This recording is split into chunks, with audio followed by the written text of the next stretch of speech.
你别笑。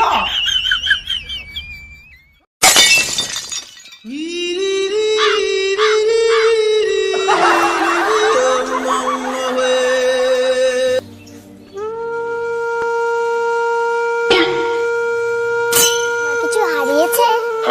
হ্যাঁ মা, আমার 600 টাকা হারিয়ে গেছে, আমি পাচ্ছি না। এই যে আমি 100 টাকা পেয়েছি, আমার ভাইয়ের কাছে 500 টাকা আছে। তুমি খুব সহজ সরল সৎ, তোমরা খুব ভালো। টাকা পেয়ে দিয়ে দিয়েছো, তাই নাও তুমি এই 100 টাকা দিয়ে খাবার কিনে খেও, ঠিক আছে? हे हरि राम कृष्ण जगन्नाथ प्रेमानंद ये क्या हुआ